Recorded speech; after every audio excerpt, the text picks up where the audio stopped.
Катюш, эта чашка не очень.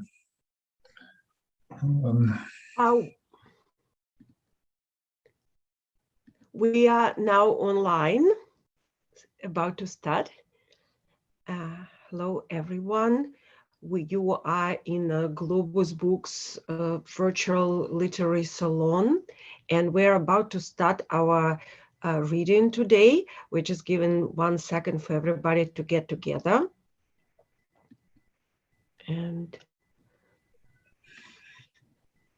the link is in the chat, Philip.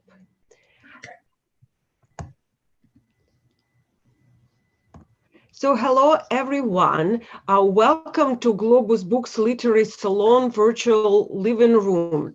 Today, you are attending a very special event for us. It's the reading from the new book by Philip Nikolaev, his translations of 79 poems of Alexander Pushkin, no less. The book is called The Star of Dazzling Ecstasy.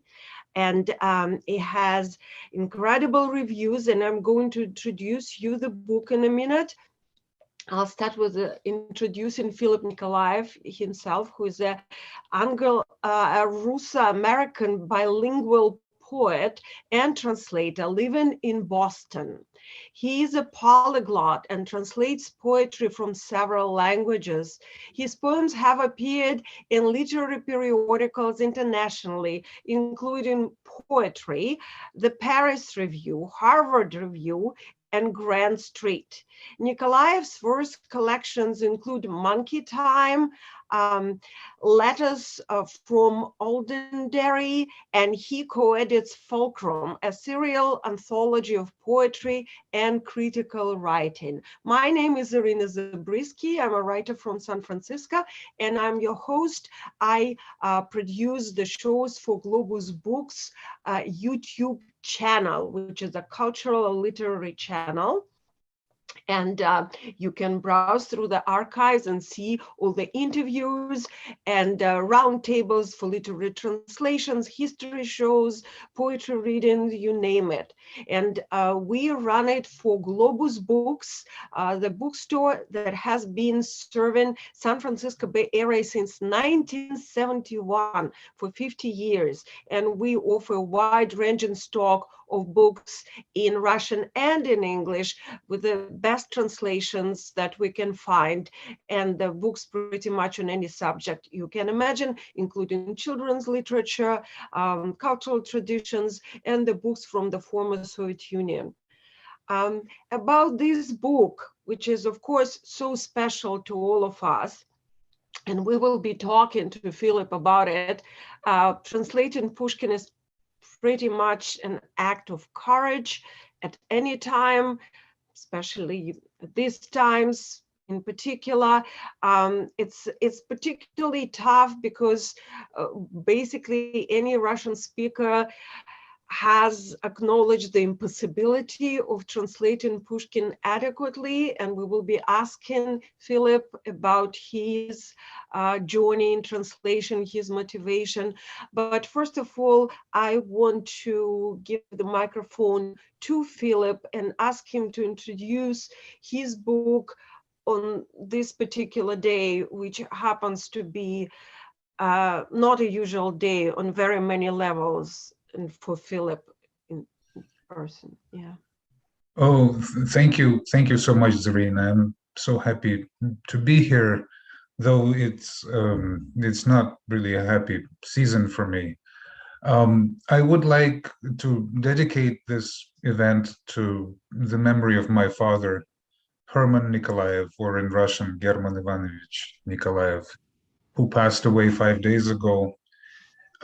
He was looking forward to reading my Pushkin, and 2 copies of the book were on the way to him in Russian, but didn't reach him in time.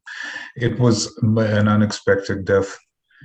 He would have turned 85 yesterday, and so it is to his sweet memory that I would like to dedicate to tonight's discourse. So about the book, um, gee, where do I start? So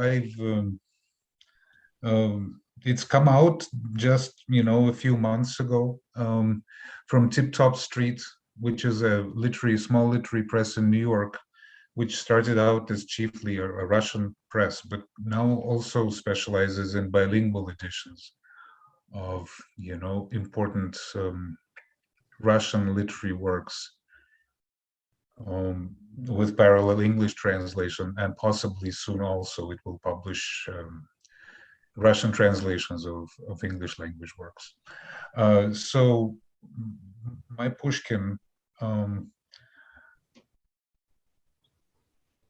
it's been, um, let's see, so we're in 22. It's been almost 10 years since that I've been translating. And Facebook actually tells me it's easy to check when you've started working on a project, because you can just Facebook search it. And I see that my earliest Facebook posts of Pushkin translations are from 2013. So it's been almost 10 years, about 9 years. Um, and so they've added up over the years. It's been a long haul for me. And I'm very glad that my publisher Ilya Bernstein was very enthusiastic about publishing this edition, and catalyzed my inspirations, and encouraged and inspired me to work toward not just sitting around translating this and that, but toward completing this as an editorial and publication project. So that also took some I have many projects going, and these past years have been quite difficult in many ways. So luckily, somehow this year, I'm sorry, this past year in 21, at the start of the year, I've made a sort of a New Year's resolution to be more organized and to complete more projects that I start. And I managed to finish the Pushkin book. I revised at the last moment, or in the last months, I revised many of the translations quite heavily. On rereading them, I realized there were some raw spots in them, and I've polished them significantly and reworked some of them. Others I've left pretty much untouched. And so there it is. The book is now out in the world, and what's the Latin cliche? Habeat sui fatum libelli, or something like that. Little books have their own fates. So now it's out there, perambulating on its own, and I'm looking forward to seeing what kind of response it will elicit from the reading public. Well, thank you, Philip, and please accept our condolences, my own and from Globus and from our audience. And if there is the realm of spiritual, that would be an occasion where the souls would reach to us, because Pushkin should be reaching out to anyone who read him and loved him. So we hope that on some level, this tribute to your father will be meaningful to all of us listening, because so thank you for doing this reading today on a very hard day for many of our of people who are watching us today as well. So this is not an easy reading to do for any of us. So thank you to the audience being there on YouTube. You will have a chance to ask Philip a question once we're done with the reading. We'll be doing just a few informal questions, just talking about Pushkin, because all of us have such a special connection to his poetry. I have not met a person who was raised with the Russian language as one of their own, of one of the native language, and not have this special connection. So in introduction to your book, Philip, one of the scholars writes, and his name is William Mills Todd III. He writes about the canonization of Pushkin. And of course, that's one of the major issues that the translator would have to handle right away, because turning to Pushkin requires courage. You immediately bump into the myth of Pushkin rather than Pushkin himself. And we had a show here, a meeting rather, dedicated to Sergei Dovlatov's anniversary, 80th anniversary in September. And of course, we were reading from Dovlatov, where he talks about it in his Zapovednik, about how angry he would get at times with what was happening to Pushkin and to his myths in Pushkinsky Gory. So we have the appropriation of Pushkin, weaponization of Pushkin, Pushkin's fetish, etc., etc. He becomes sort of like weaponization. Yeah, sort of like Mona Lisa, right, in the Louvre, when you want to see it and it's so far from you because there are all these people in between and you can never see it in the original clothes. But Pushkin and books in general have a different nature. We actually can have an intimate moment with a poet we love, like Shakespeare or Pushkin. And I thought too that Pushkin himself, in your book, speaks of it like nobody else would. So I want to start with just a short quote, and maybe I can read it in Russian and you can just read your translation.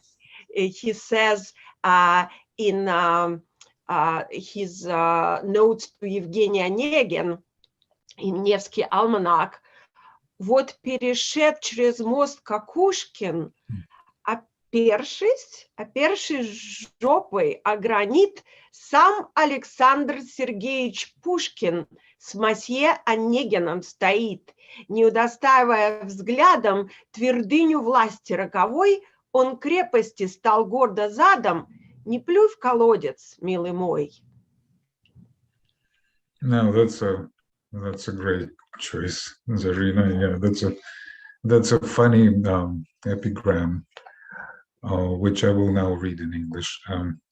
It's titled On the Illustrations to Eugene Onegin, published in the Neva Almanac. So Eugene Onegin is, of course, his magnum opus, his famous novel in verse. And it goes like this. So this is from 1829. Having just mounted this Kukushkin bridge, leaning his arse on its granite, here Alexander Sergeyevich Pushkin stands with Monsieur Onegin on it. By the St. Peter and St. Paul fort on the Neva's murky waters, he proudly turned his nether quarters at the imperial citadel. So this is the place on the Neva where, he pictures himself leaning against the parapet, leaning his nether quarters, his arse, against the parapet, while the symbol of imperial power, the Peter and Paul fortress, it happens to be across the river from it.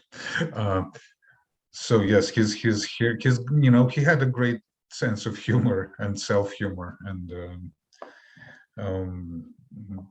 his epigrams are just wonderful. I'm glad, I was hesitating for a little while as to whether it was appropriate to include just, his light verse in this collection. And then it was my editor's suggestion that we should, I thought that maybe the epigram should go into an appendix, but Ilya thought that no, that we should just mix them all up so that it creates a kind of kaleidoscopic effect, or a combination of effects, transition within the reading experience. So there it is now, and I'm thinking of my dad and how like essentially Russians first imbibe their first Pushkin from their parents at a very young age, because Pushkin wrote those wonderful fairy tales in verse. The golden cockerel and the fisherman and the goldfish. That have a lot of. They're not only wonderful verse that is not just for kids, but for anyone who cares about poetry, but also they contain a lot of wisdom. And as a child, I was very given to, somehow I had an inclination to memorize poems. It wasn't really much of an effort for me. I naturally knew a lot of Pushkin. I could recite him at length by age 10, often like a little monkey or a little Oh, parrot, I think we're but losing all the very sound. emotionally, because I somehow felt connections with, and Yes. 10 is an age when you can really understand poetry um, if you're predisposed toward it. Um, Anyway, so I wandered off. Where were we? I wandered off on this memoir. That's Uh, what we want to do, Philip. We want to have memoir. We want to have a personal discussion. We yeah, want. sure. No, but I also want to answer your questions or your remarks. Um, anyway, so I hope I haven't skipped over anything of importance. Otherwise, you'll remind me. Um, There's no such thing as skipping. We want to hear from you. In fact, this is so true. And I mean, of course, we can meander all over these fairy tales. We all grew up with it. For those listeners who are not familiar somehow with Pushkin or just starting to learn Russian and turn into Pushkin, all Russophone people, Russian speakers, grow up listening to the fairy tales in verse that Philip is referring to, but they were not necessarily written for children. But we have some recorded on our channel, so you can listen to them, scroll down and listen to them. But my next question to you, Philip, was with having this bronze, almost like monstrosity, right? The greatness of Pushkin that is so hard to approach, so scary. How did you turn to Pushkin? What mhm. made you turn to him? And were you scared at all? Oh, those are such excellent questions. Scared, always. I mean, I don't think scared is the right word, but I'll try to describe the sensation. So, how did I get into Pushkin? Well, of course, as a Russian poet, I'm an American poet now to a significant extent, I dare say. But I'm also a Russian poet and have always been from young childhood. Um, and Pushkin is in our DNA. We he's the he is the equivalent of, you might say, loosely speaking, of Shakespeare in Russian culture. A similarly iconic poet figure. Um, and of course, this iconicity, or this bronzehood, this um, emblazoned status, and as you, I think, said, the myth of Pushkin, um, which has so many facets, cultural and literary and political and subjective, all of those things. Um, so I've studied to some extent also the kind of cultural history of Pushkin. And you mentioned my dear friend Bill Todd, William Mills Todd III, the great American Pushkin scholar. I took his seminar on Pushkin at Harvard when I was young. And so these cultural issues and meta literary issues were very much at the center of the discussion in the seminar. And we had all these we approached Pushkin from all conceivable angles. There was a psychoanalyst.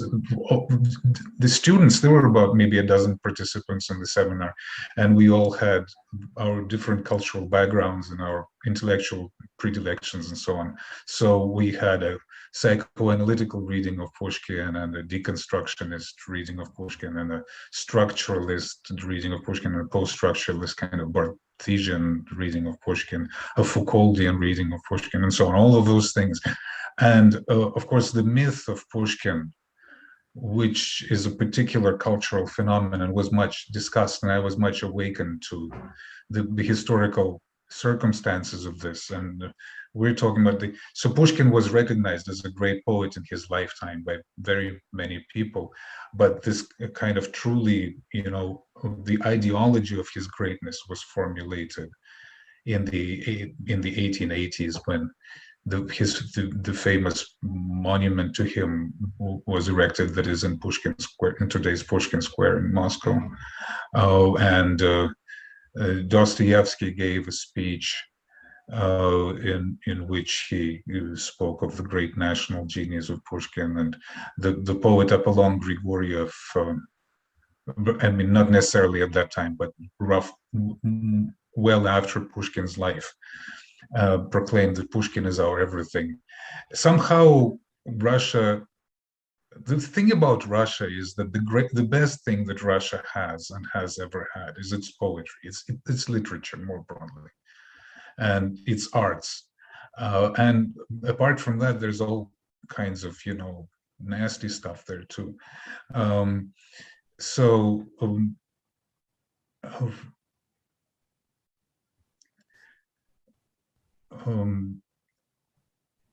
Pushkin, where was I? I wandered off again.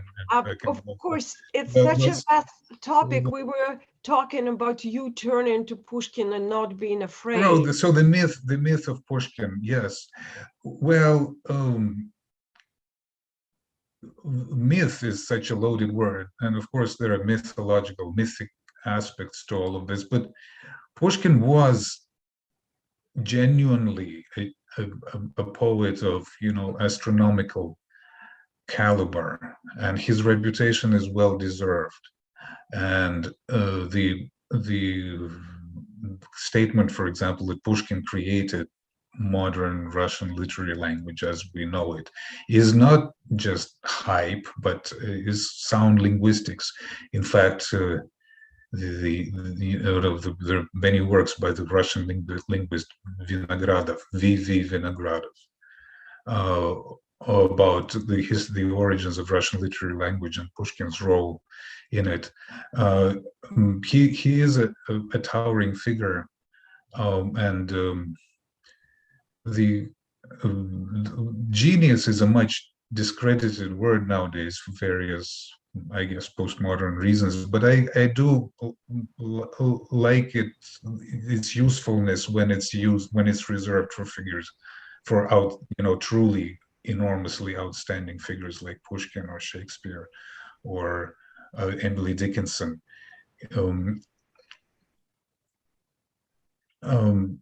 So is it intimidating?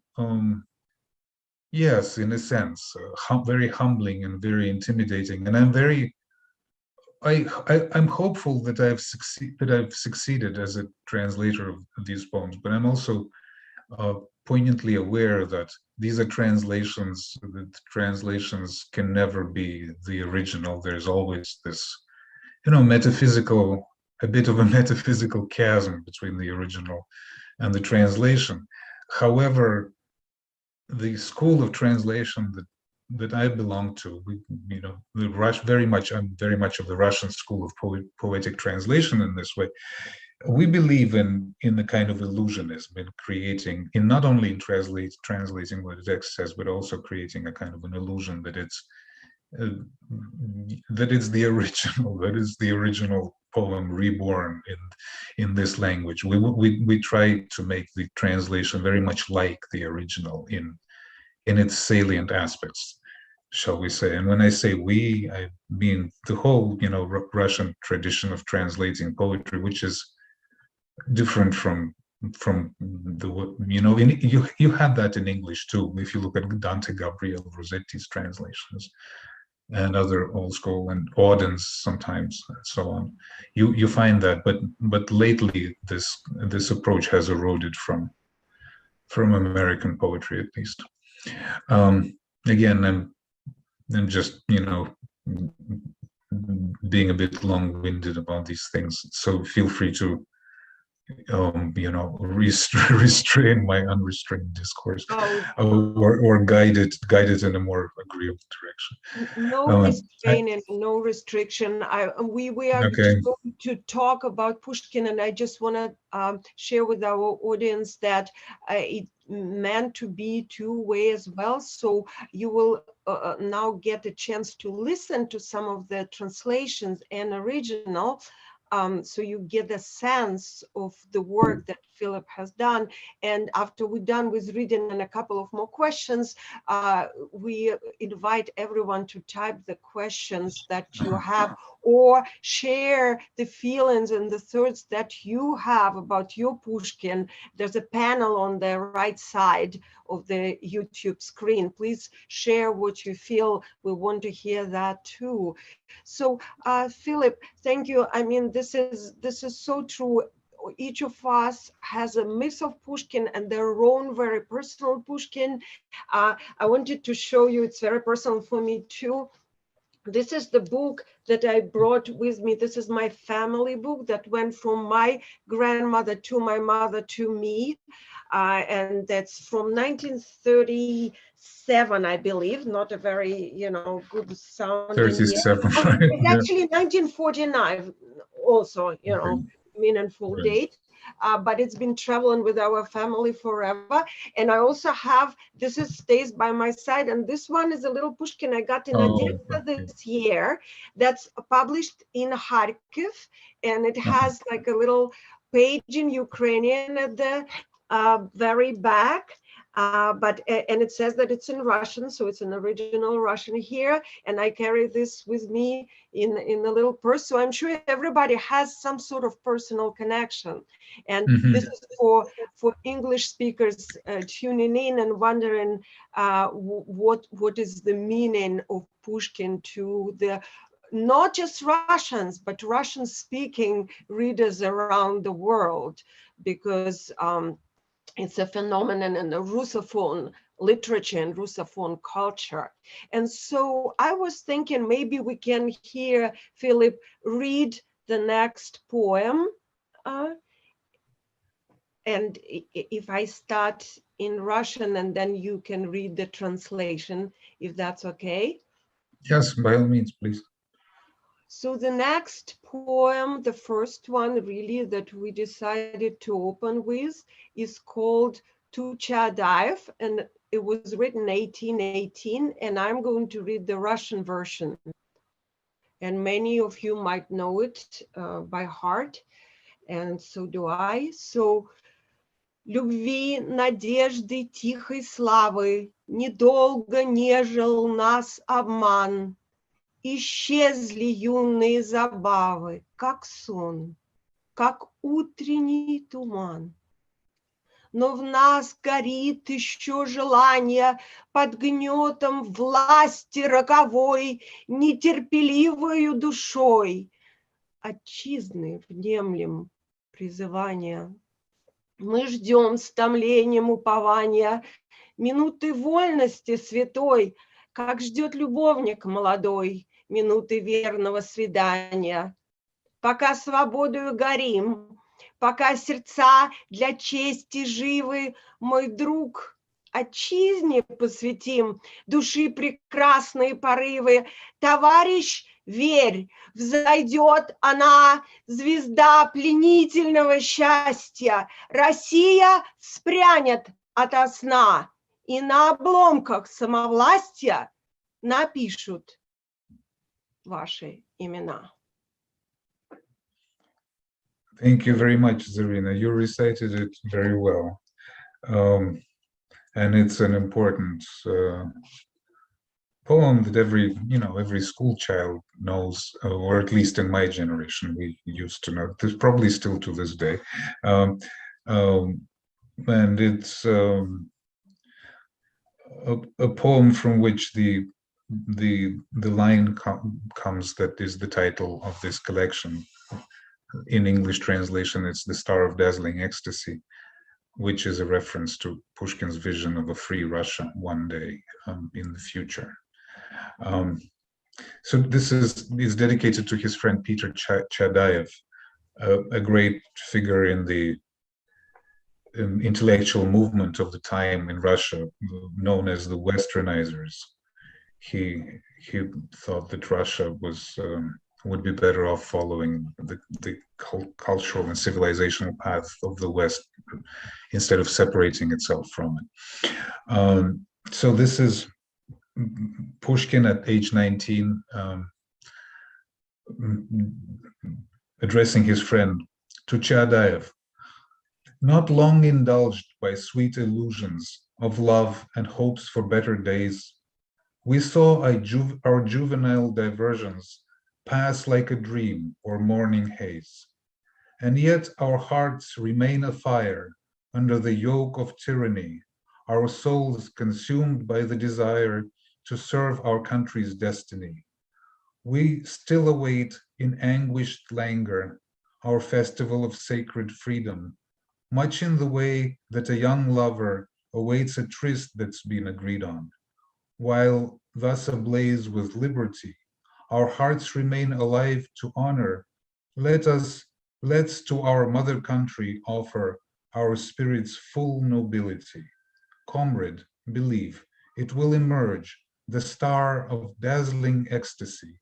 Russia will wake from her mirage on ruins of autocracy. We yet shall see our names writ large. Thank you, Philip. I feel like today, just as any day, but today in particular, a lot of the poems that we are reading resonate in a very special way. And that's the genius of Pushkin, that it can help us to get even through the hardest times, as it did before, as it hopefully the poetry will do from now on. So I think we will read another poem in original and translation. And I know there are already some comments and people exchanging notes. So maybe read a little bit from our audience and then we'll continue with the reading, if that's okay. So yes, the next poem that we decided to read today was written in November 1823, so fairly early on. And I'm going to read it in Russian. With the epigraph is «Изыди, сеятель, сейте семена своя». Свободой сеятель пустынный, я вышел рано до звезды, рукою чистой и безвинной в порабощенные бразды бросал живительное семя. Но потерял я только время, благие мысли и труды. Паситесь, мирные народы, вас не разбудит чести клич. К чему стадам дары свободы? Их должно резать или стричь. Наследство их из рода в роды, ермо с гремушками да бич. Philip? Thank you. Yes. Do you have the page number for this one? Yes, this is, just one second, it's 59 for you, I believe. Oh, 59, okay. Yes, okay, I got it, thank you. So it has an epigraph from the Gospel of St. Luke. A sower went out to sow his seed. And the poem is from 1923. When freedom's solitary sower, before the star of morn I went, with a hand pure and innocent, into the subjugated furrows to plant the liberating seed. It was a waste of a good deed, time and benevolence misspent. Graze on in peace, obedient nations. May calls of honor ring in vain. Do herds want boons of liberation? Nay, they need to be shorn or slain, well yoked in every generation, and governed with a scourge of pain. So see, here we have this, paradox of Pushkin starting to emerge. Pushkin, a freedom-loving Pushkin, one that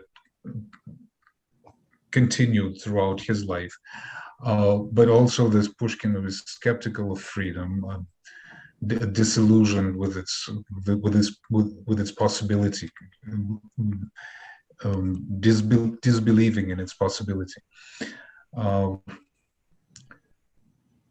You recall that in Europe, so this is from 23, right? And in the early 20s in Europe, there had been revolutions, there had been rebellions in Greece and in Italy and in Spain, and they had all been suppressed.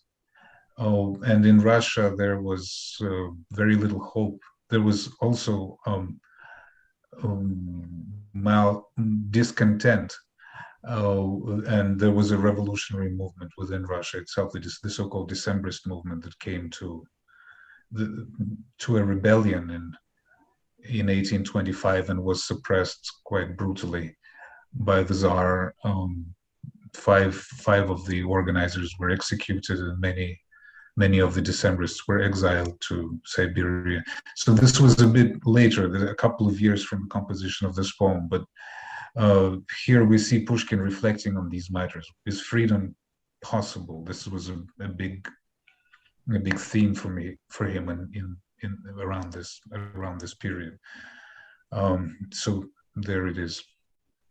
These issues still remain so relevant to Russia, but the question of liberty will probably remain highly relevant for a very long time. I agree with you, Philip. When I read these poems today and when we did this selection, it felt like he was writing it right away, and it resonated like very few things resonate these days. So I think we can read another short poem from 1823 and then open it to some remarks and then continue with the reading.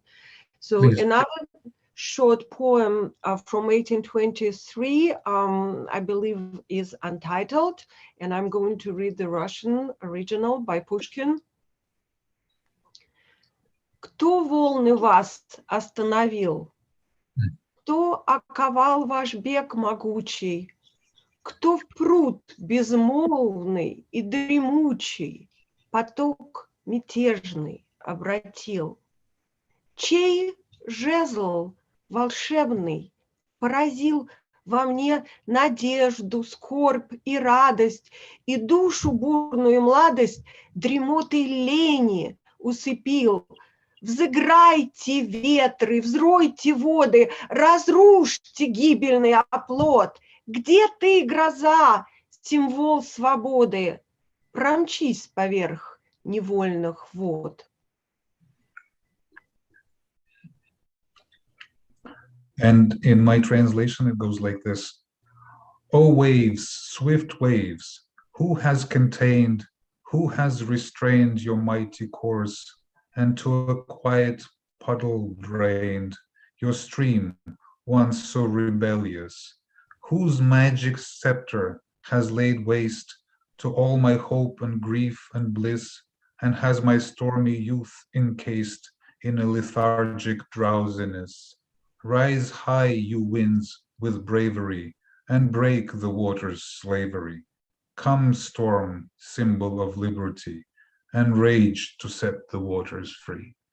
So here we see a veiled call for for insurrection, for rebellion, for a kind of revolution. It's interesting that this poem illustrates perfectly with a phenomenon of Russian poetics that is known as Essopian language.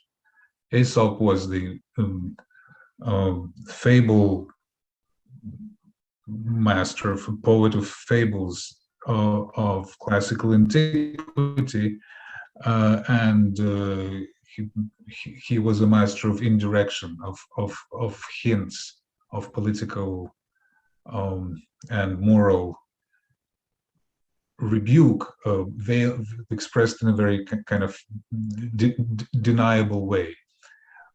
So here in this poem, we see the same deniability. You could say, "Oh, this is about the river, the water.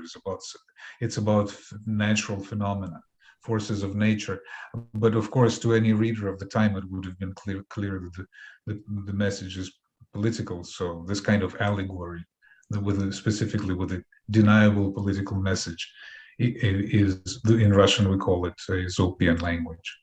It's not unlike Elizabethan ambiguity in many ways, except that if you look at Shakespeare's sonnets, the ambiguity is mostly about eros, about sexuality and things like that, but not so much about politics.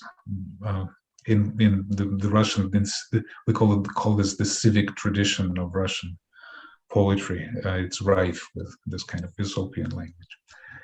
And through the 20th century into Joseph Brodsky and so on, and still to this day. Exactly. So there goes that one. I feel that the tradition lives on, and when we say that Pushkin is the father of the Russian literary language and of this particular tradition, it keeps going on as we speak. So let us turn to our audience comments. We have people listening from Toronto and New York and Berkeley and Colorado, all over. Thank you so much for joining us. Jan Propstein, another translator and poet who's been on our shows before, says a few interesting things here. I was fascinated, says Jan, by the unfinished poem What a Night, Какая ночь, of 1827, and intrigued what made you choose it, Philip. Can you comment, please? Oh, what a night. Yes, it's a longish one. Maybe I don't know if I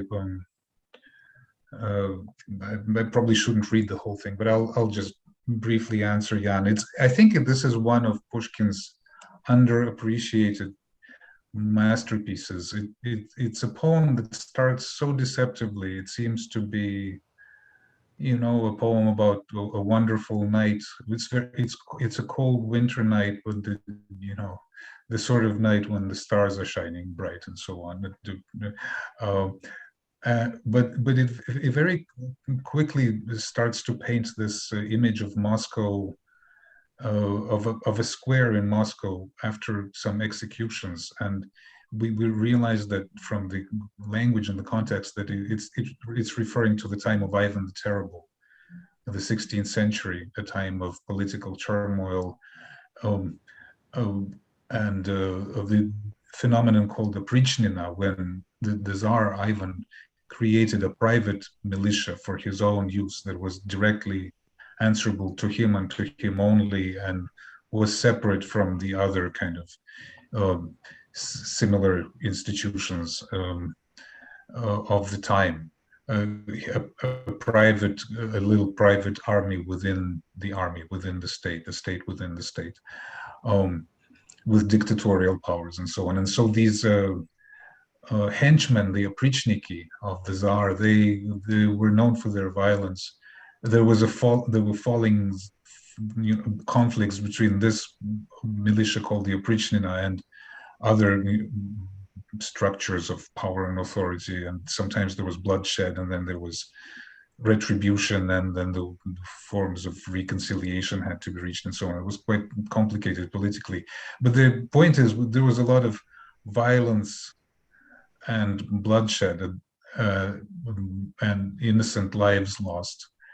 And this has, even though the references to the times of Ivan the Terrible, we Russians recognize this violent, really violent and sad streak in our history, in our, as if fateful, you know, as if by fate things always have to end up in violence, in authoritarian rule, and so on.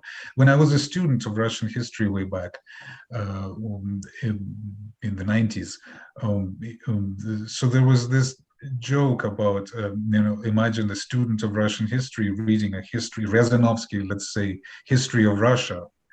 And so he's reading about the early centuries, wars, executions, horrible things, you know, ritual blindings, the Mongol invasion, all that stuff. And then the student reaches a chapter about the early 17th century that's called titled "The Time of Troubles," as if all that stuff, preceding stuff, hadn't been trouble enough. And then not to mention all that stuff that followed, especially in the 20th century, you know, the troubles that Russia has been through. So this poem, in the poem, there is a young oprichnik, a young henchman of the Tsar, on horseback, hurrying toward you know, his beloved, to this to meet his girlfriend on a tryst. And there's this corpse of an executed person hanging in the square, and the horse has to ride right under the corpse. So you get this amazing, striking, kind of you know, hair-raising image of this young, dashing lover on horseback riding toward his beloved under a corpse.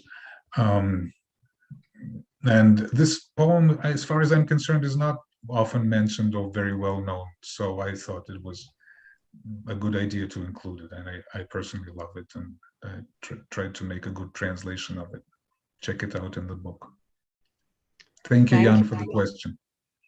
And Jan does comment here that, yes, Ivan the Terrible, but also an allusion to the execution of the Decembrists, right?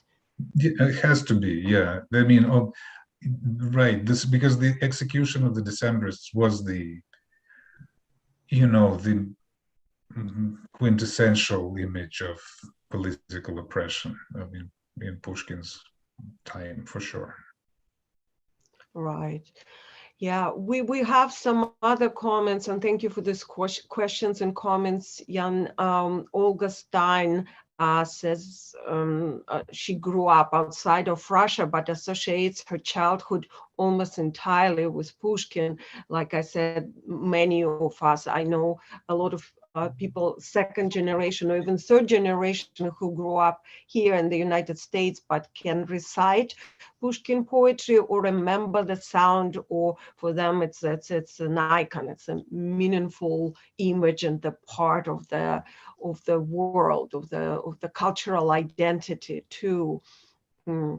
Well, I think maybe we can jump back to reading some of the poems, and then we'll get back. So please, any questions or comments, we really welcome that. I guess today we started with the playful side of Pushkin, and I really wanted to continue with it. And there's a lot of that in Philip's books, in translations. But today we are going with a more powerful and forceful part, or flow, right, in his poetry. So it happens. So the next one, a lot of Russian speakers, Russophone readers know, some know by heart, but it's always good to revisit, and we want to hear that in Philip's translation as well. So here goes. In 1827, after the execution of the Decembrists already, Pushkin writes in Russian: «В глубине сибирских руд храните гордое терпение. Не пропадет ваш скорбный труд и дум, высокое стремление.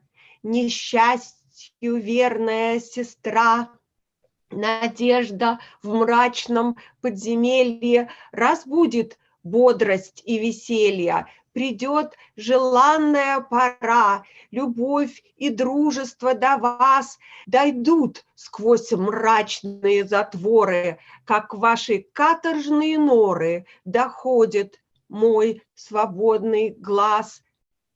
Оковы тяжкие падут, темницы рухнут, и свобода вас примет радостно у входа, и братья меч вам отдадут.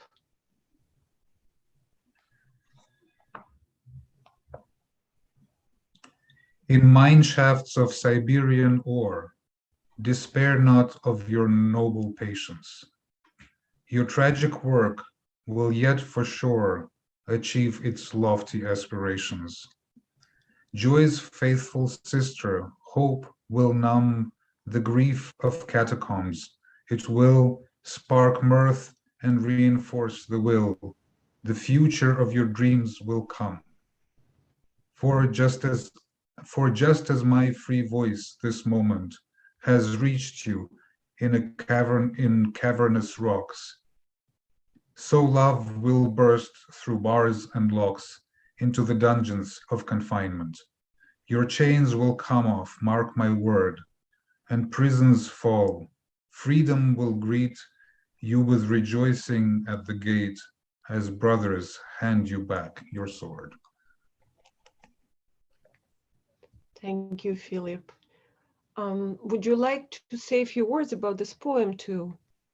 Well, yeah, as you mentioned, it's dedicated to the Decembrists who were exiled to Siberia, and they were sentenced to hard labor in the catacombs, which was their punishment for the insurrection. This was all very dramatic for Pushkin, who knew those people personally, was friends with them, and they were, these young men were the soul of educated Russian society at the time, and it was heartbreaking. What happened. The punishment was heartbreaking. Many of their wives followed them into Siberia, and there was a lot of drama. Many of them also broke up with these marriages broke up, and a whole. Sorry, I'm kind of a bit at the last words here. So to Pushkin, this is political, but also extremely personal, and he is trying to speak to his friends in this poem and to give them hope that they're well remembered in Moscow, that what they've done, their political demands for more liberal Russia, they matter, and one day a day will come when their aspirations will become a reality, and prisons will fall, and Russia will become free. And so this is a theme that's coming up over and over again in Pushkin's poetry, especially in his early poetry. He's kind of obsessed with it, and he has, as we've seen, kind of arguments on both sides of it. So sometimes he's very intensely yearning for liberty and for a free Russia. At other times, he feels that it's impossible, and even seems to write poems that are kind of somewhat anti-liberal. But the thing to understand about those poems is that they are, it's a kind of irony when, which means that the opposite thing is meant to what's being said. Oh, I don't need you for, as in this poem, the sower of freedom who despairs of the fruits of his enterprise, and says that people don't need freedom, they're sheep who need to be shorn. of course, that's ironic. That's a criticism of society and not an argument against liberalism.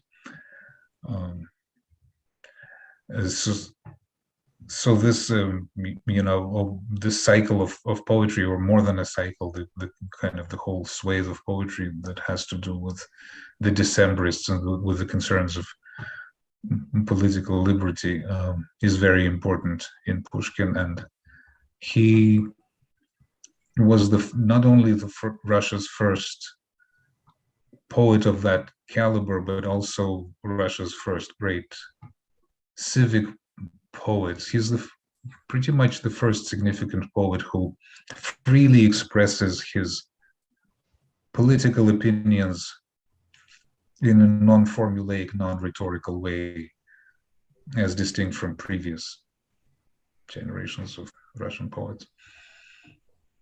That's a great story, a backup story for those who are not as familiar. And I just wanted to show those who are watching, this is Pushkin. And this has always been on my mom's shelf, so it's not now on mine. And he was a very light person too. We are talking about the heavy aspect of his life and his work, especially the later life. But if you turn to his love lyrical poems or playful erotic poems, they have such richness and playfulness, and a few of them are also in Philip's books. And somebody, one of our members of audience just mentioned it's wonderful, and Joe Green says the translations themselves are dazzling, and it's true. And Pushkin has this more dazzling and playful Mozart-like poems that we so far we haven't read them yet. We might if we have time, but I also want to give a voice to some of the comments here. Marina says, I read several poems from the book to my 13-year-old granddaughter who doesn't speak Russian. She was impressed and we had a lively discussion. We'll go on reading. Marina Eskin says that. So that's wonderful. Oh, music to my ears.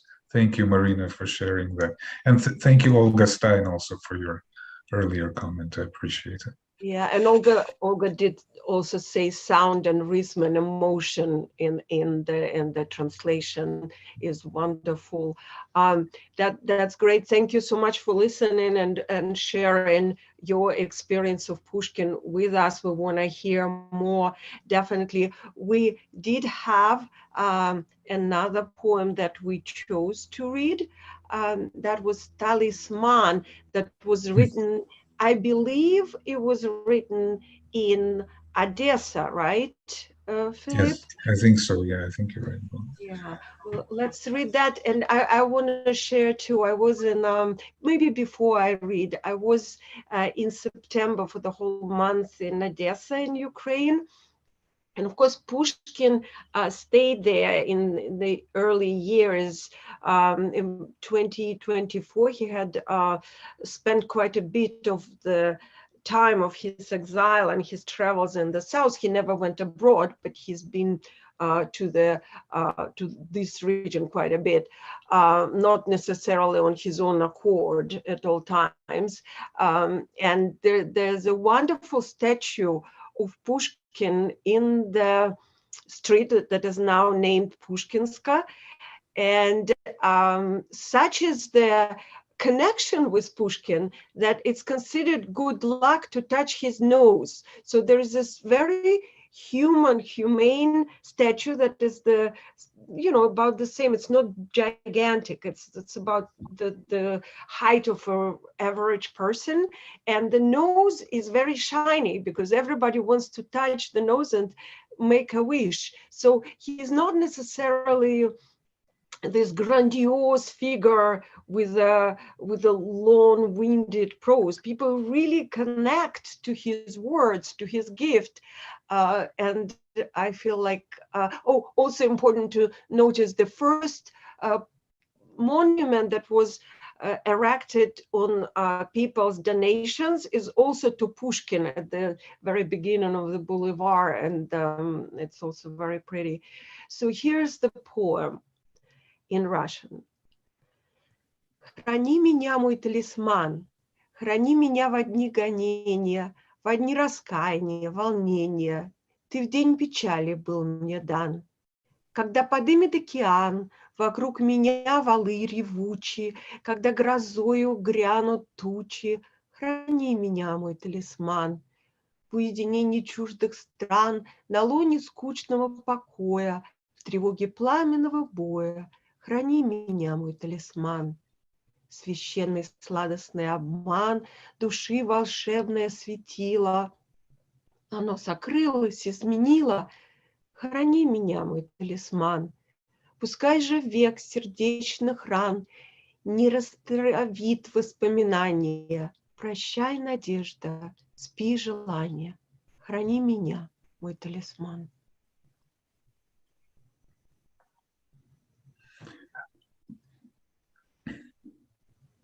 So here's my translation of it. Pray keep me safe, my talisman, in times of bitter persecution, of penitence, of perturbation. You on a day of grief were given.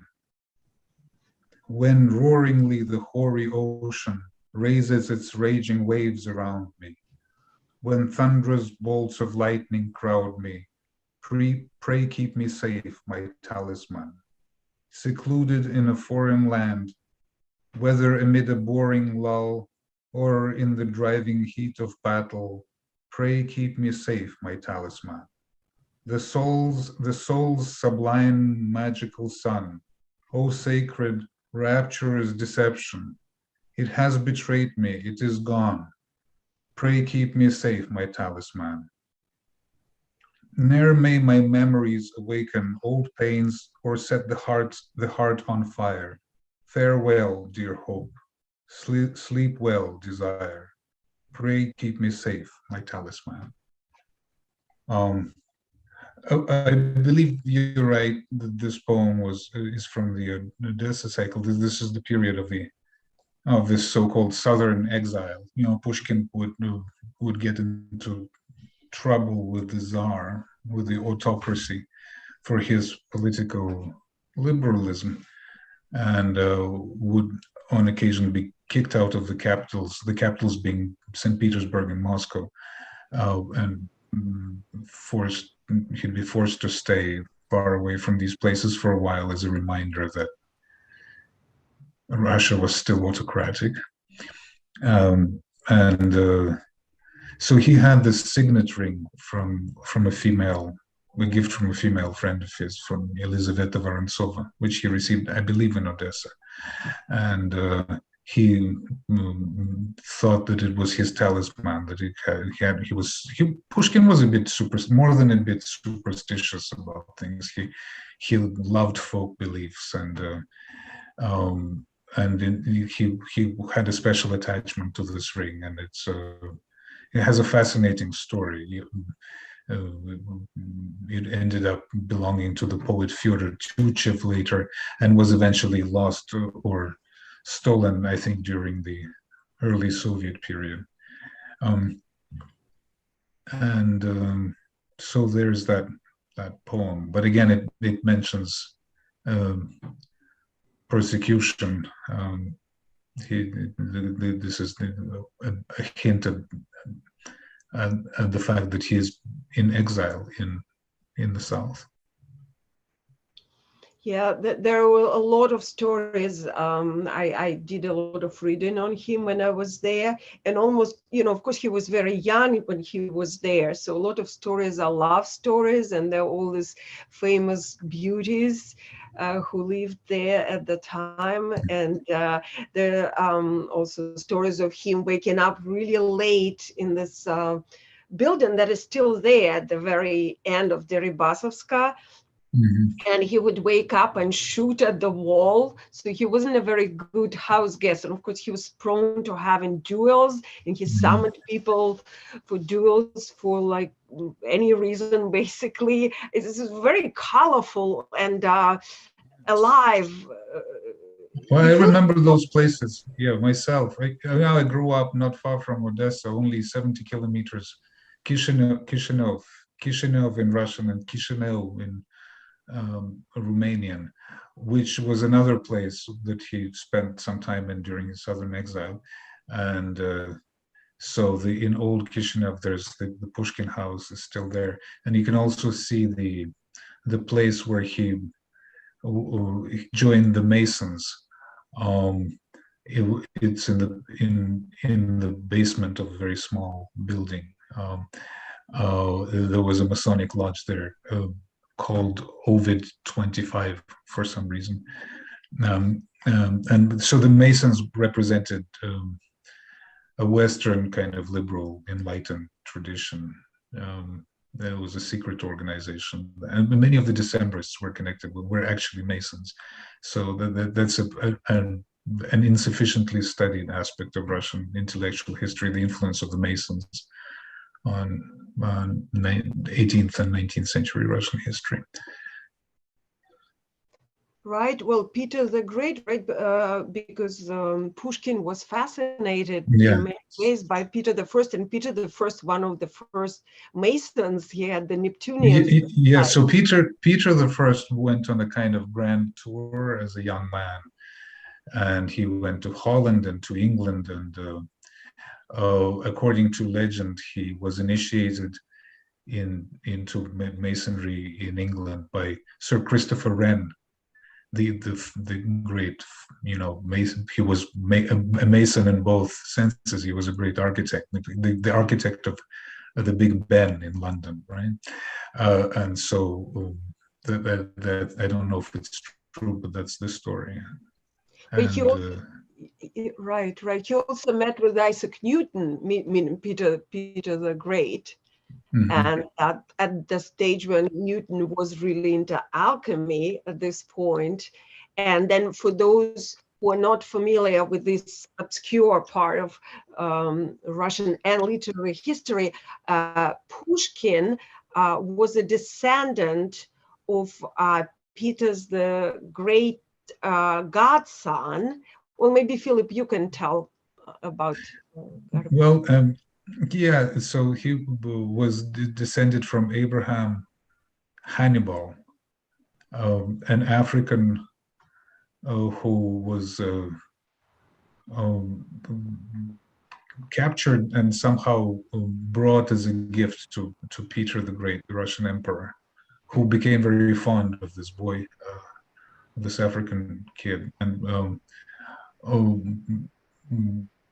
baptized him and promoted him and made him a general in his army. And Pushkin was this was of course a very distinct moment in his genealogy. And Pushkin was very interested in his ancestry and was very interested in connecting his own sort of stance on things with the tradition that his ancestors had.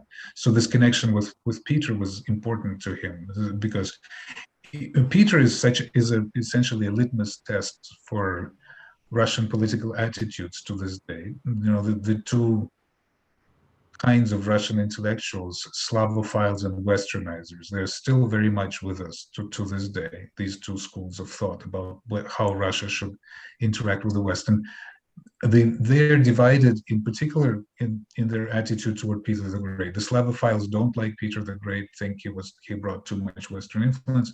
And the Westernizers are positive on Peter, as Chaadaev was and as Pushkin was largely, though he was not without criticism of Peter. So the fact that his ancestor was connected with Peter the Great in this way positions him somewhat in this kind of Russian cultural and political space. And his African connection was also dear to him, that he was part Black, my Africa, he says. Today, the Black community in the United States and elsewhere in the world has become aware that Pushkin is to some extent and in some ways one of theirs, and I think that's totally cool. It's it adds to the phenomenal diversity of Pushkin's personality, his figure. As someone described this as the proteanism, the protean nature, the ever-changing nature of Pushkin's personality, the many sides of it. So we have that as well. Yeah, no, that's a very good observation. And of course, he's a bit like a chameleon. He changes all the time. And so is his Peter the Great attitude as well, because on the one hand, he has the unfinished the Arab of Peter the Great. On the other hand, he has the Bronze Horseman, where Peter the Great comes across in a completely different light. So for those of you who are just started to familiarize yourself with Pushkin's work, there are so many sides to it. There's a lot of historical writing and prose. Did you ever translate any prose by Pushkin, Philip? No, I don't see any very much reason to do that. I think it has been pretty well translated, hasn't it? I confess that I haven't read it in English, or not extensively, but I suspect that, I wanted to translate the poems because they're problematic. Pushkin's status is problematic in the West, and the status of his translations in particular. The Russians firmly believe that his poetry is untranslatable, and very influentially, this very view was expressed by Vladimir Nabokov, who tried to, more than tried, he translated Eugene Onegin into English, but he tried to translate it in a formal way originally, with rhyme and meter and preserving the Onegin stanza. I think Nabokov is certainly one of the greatest writers of the 20th century anywhere, but he was not a great translator of poetry. And Pushkin was not an exception. I think so Nabokov had this kind of, eventually having broken his teeth on the formal attempt, he metaphorically speaking, otherwise his teeth were certainly fine. He decided that Pushkin was untranslatable, and the only way to translate him was to translate him very literally. And his translation of Eugene Onegin is extremely valuable to people who are not native speakers of Russian and trying to read the original, and are using the Nabokov's translation as a tool, as a way of understanding the Russian more closely. It's very good that way, but I don't think it's caused anyone to fall in love with Eugene Onegin. Probably not. I have not met such a person. Whereas there are other translations that are better, Sir Charles Johnston's, and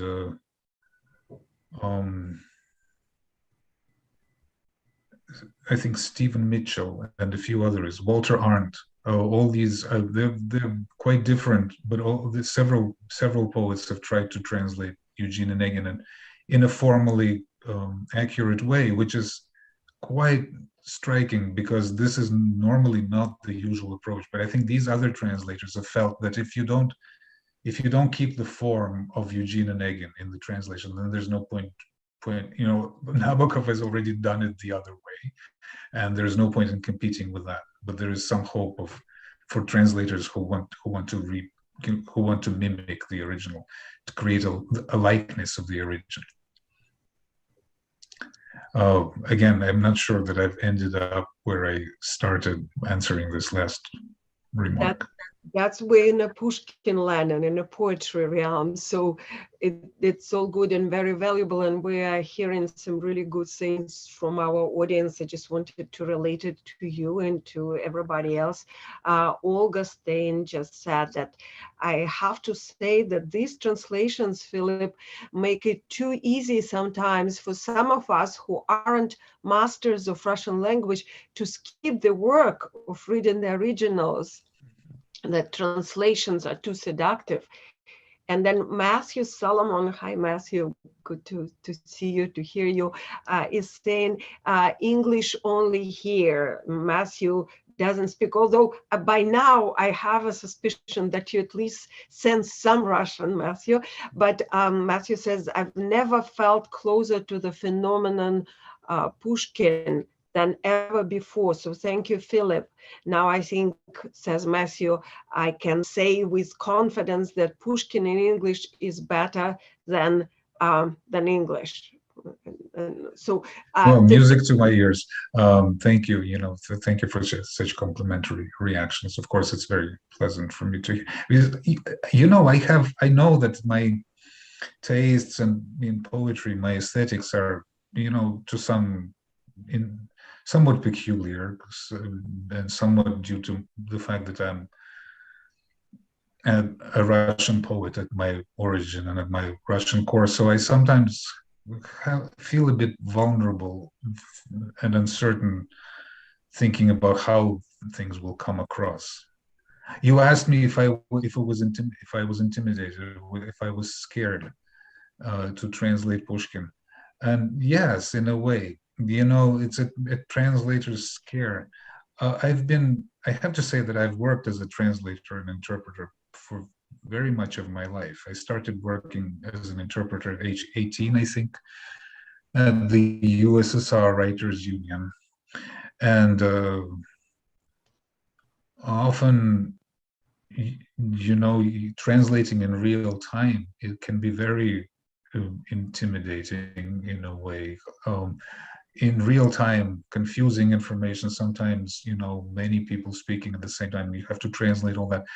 And you just jump right into it, simultaneous interpreting. And lo and behold, it comes out translated somehow. Um, uh, and something similar, except in a different way, on a different level, happens when I translate a poem. I first, look at the original and it just stares back at me. And it seems utterly untranslatable. Um, and then I just start translating, and it ends up being translated. And often I'm, quite emotional by the time that I'm done. And I see, wow, looks like I haven't done it again. Somehow there's this, this leap of faith that has to. It's a flow, as they say in psychology nowadays, a state of flow. When I enter it, it somehow the thing gets translated. It's not a fully rational. I mean, I'm sure it's rational to some extent, but there's also a lot of instinctive kind of uh, language instincts at play. A poet's language instincts come into play. All that subjective stuff and synesthesia, and millions of versions of lines going through my head very, very quickly. Pushkin himself says that, thought, I think it goes like this. Thought exits the head naturally plumed with rhymes. He was a great versifier, and could improvise in verse. He was very impressed with the Polish poet Mickiewicz, who was an even better versifier and could improvise in rhymed verse at length. And Pushkin envied this, but also had talents of this nature. And this in versification, this is one of the things that people don't realize. People think that versification prevents improvisation, it prevents a natural flow. It's the opposite. It enables it. The formal verse has a highly salient improvisatory component. Anyway, not to make this too theoretical. I think it's not theoretical at all. To me, it is a chant, and it's very clear that poetry came out of shamanic chants. If you look at the history of culture, and it has, so that had the magic in the rhythm, and so that's where it's coming from. And so whether it has a rhyme or not, the rhythm there has the same function that the shamans had, when they were trying to make something happen with the magic of the voice. So, and I think Pushkin had it in full scale. I mean, to anyone who has synesthesia, I happen to have synesthesia. When I look at Pushkin's page, it is so bright that it's almost like hurts to look. It's like polar lights. It is Oh, quite. you're a true synesthete. You actually Yeah, have visual and sound effects when you look at it. I I see. do. I do not have that, but I mean, I have subjective responses and reactions, but they're not regular. They're not predictable in any way. Not like No, I yours. had something wrong with my head. So I didn't know that other people don't see it until about 7 or 8 years. I thought that I never talked about it to anyone. I thought that everybody sees it that way. But then you see every page in a different way. In Pushkin, you see like nothing else. It's really, actually Nabokov's page, Nabokov's prose is quite something. It can hurt your eye Yeah. if you understand, but the same with Pushkin, and that's why also and that's my one of my last questions here is I know that doing translation can put you almost in a frame of mind of the person you are translating. Have you ever felt that some deeper connection with Pushkin himself while translating, like submerging in Pushkin's mind? Anything? Well, one comes extremely close to the text itself, to the poem. I I do not feel a mystical connection with Pushkin. Like I don't feel that he speaks to me somehow in ways that are outside the poems. It's about the poems, but I think by the closest you can come a poem to a poem is by translating it. Well, I mean, close reading also goes a long way, I guess. But translating a poem is a shortcut, I think a shortcut to a close reading. Otherwise, a close reading can take, well, I don't know which takes longer. I think it's highly subjective. I translate pretty fast for a formal translator. And a close reading would, if I were to write an analysis, chances are it would take me longer. But for some people, it's the other way around. So I don't know. But to answer your question, yes, I think it's the closest that one can come to a poem. To translate it, it means to weigh every shade of meaning, to decide what you're going to keep and what you're going to sacrifice. There are some choices to be made. Some things get lost in translation, unquestionably. But to decide how you're going to do it, right? Which choices you're going to make involves considering every word of the original very, very closely from every imaginable angle, and going through multiple versions, multiple revisions. You turn each word around every which way. So sometimes you notice things in poems that are you might not have noticed otherwise. They just, like you deep dig. It's if I would teach everyone poet to appreciate poetry by translating it. I think that's just a great way of getting into it. Again, the short answer is yes. Well, I know that everybody is really appreciative of it. Annette says, a fascinating insight into the character of Pushkin. It really adds to my appreciation of the poems. Thank you, Philip. and Olga is also commenting about the musical thinking. So I think we made it possible for a lot of people already today, and I know more will be watching the edited version once it goes on our channel, and people will get to know Pushkin better and your work better. And we are very lucky here at Globus to have the round tables for literary translation on this personal one-on-one interviews. I know Jan also noted before that he has a very prominent poet translations forthcoming, and I know he translated Emily Dickinson into Russian. That would be also really interesting to do. And for those of you who are interested in translation, look through the shows. There's a incredible close reading of translations of Mandelstam's poetry by Ilya Bernstein, but I believe it's a different Ilya Bernstein, not your publisher. That there are It's a different. couple of Ilyas in this field. There's also Nina Kosman's translations of Tsvetaeva, and for me, as a producer of the shows, it's so rewarding and fascinating to get to know the translators and get a little closer to the work, hear about the process. So thank you so much, Philip.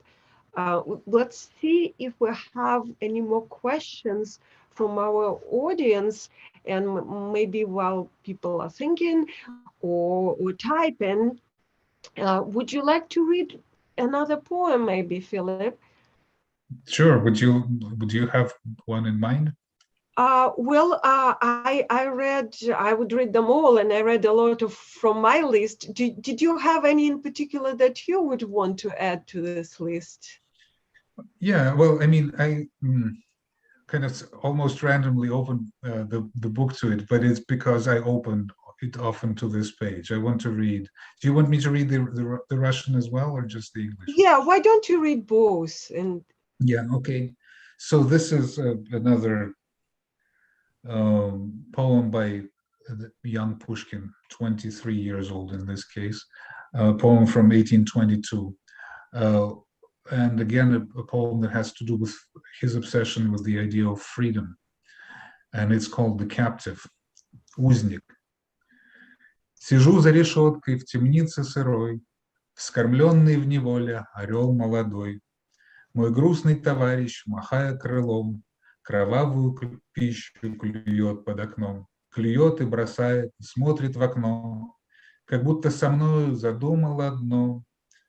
Зовет меня взглядом и криком своим, и вымолвить хочет: давай улетим. Мы вольные птицы, пора, брат, пора, туда, где за тучей белеет гора, туда, где синеют морские края, туда, где гуляем лишь ветер да я. The captive. Deprived of my freedom, I dwell behind bars, and dank is my dungeon with locks on the doors. Outside, my sad comrade, the captive young eagle, is waving his wing as he pecks at a kill. He drops it and stares through the window, unblinking, as if he were thinking just what I am thinking, and urging me forth with his gaze and his cry, both seeming to say, let us flee, let us fly, for we are free birds, and it's time we took flight to where, capped with clouds, the tall mountain looms white, to where the blue sea gazes up at the sky, to where only the wind ever ventures, and I. thank you. That's one of my favorites too.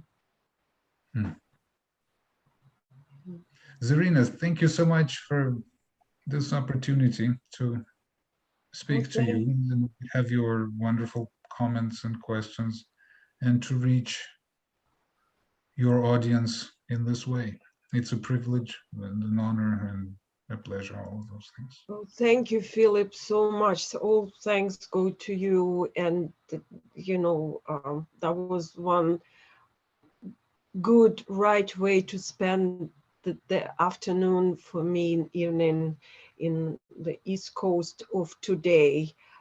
reading Pushkin with you and translating Pushkin and carrying this poetry to all of us, because I'm very, old-fashioned, whatever you call it that way. I do believe that literature and poetry can save the world. That is my magic, my I hope chant. you're right about that. So I hope with us reading Pushkin and all, his freedom-charged lines in Russian and English will do something into this world and release this magic energy that I believe he has. And so with Pushkin's blessing, thank you very much, everyone who joined us today. And I know people are saying thank you. And thank you so much, Philip. I know this is an incredibly hard day, and it gives even more meaning to this reading tonight. Thank you so much. I appreciate it very much. Thank you. Thank you, Zarina. Thank you, everyone. We will see you here in a week. We have something incredibly interesting coming, which is photography in a Russian Silver Age poetry. So I'm really looking forward to that. Stay safe, stay well, and we'll see you all soon. Bye. Take care all. Thank you. Bye.